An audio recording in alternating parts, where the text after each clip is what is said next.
You know, in Exodus chapter 35, verse 4 and 5, Moses stood in the place that I'm kind of standing in right now.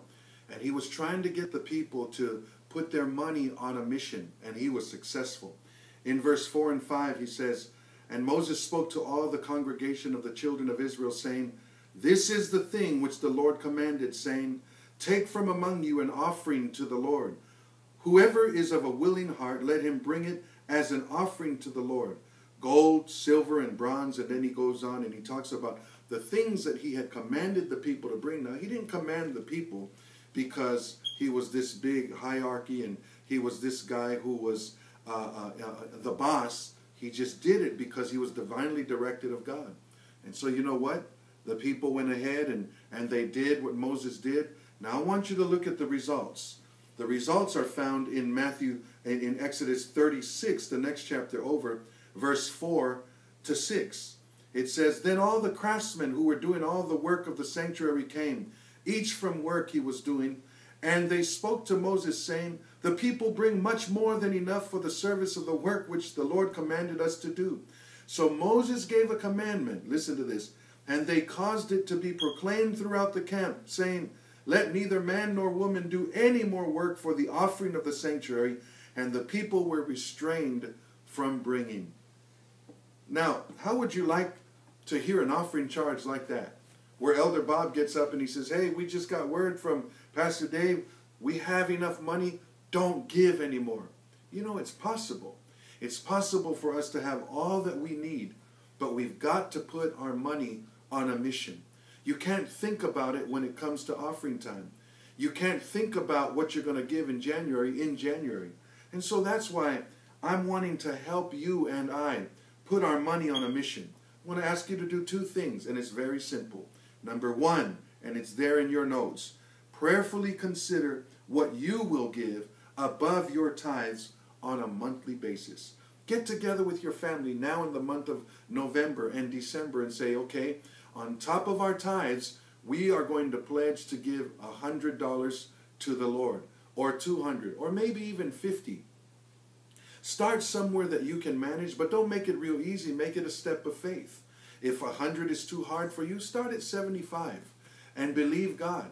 But here's what I want you to promise God. As you see the increase, because you will, I want you to promise God you will increase that either by $2 or another $5. Now, when you decide on what you're going to give, the first type of that offering is going to be given on the last Sunday of December, the last Sunday of 2012. We're calling it the exit offering. We exit as a blessing, we enter as a blessing. We exit by faith, we enter by faith. And then the second thing, in order for you to get your money on a mission, is to, in your notes, pray about what you will give on Miracle Offering Day, the first Sunday of April. The first Sunday of April, Great Life United, in all three of our locations, will be giving our miracle offering. Now, what is a miracle offering? A miracle offering is something that is designated to a miracle that you are believing God for. It's a great offering. It's an offering that you prepare for 5 months in advance. We're not the first church to take up a miracle offering. I followed a church for many years in Sydney, Australia, before even implementing this in our church. In fact, this is the first time that we're implementing this yearly miracle offering. And I followed them and I followed their testimonies.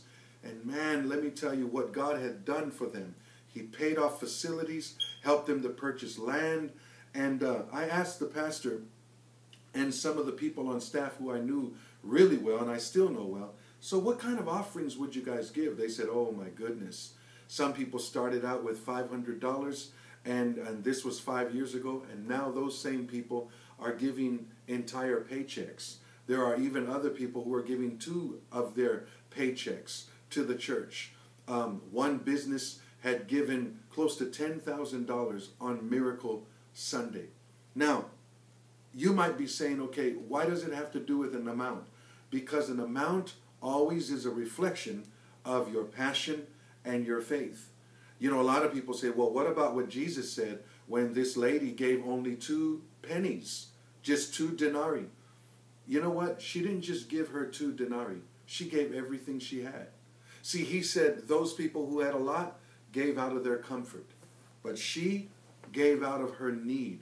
And that's what I'm believing God for. April, the first Sunday of April, our miracle offering is going to be exactly that, a miracle offering.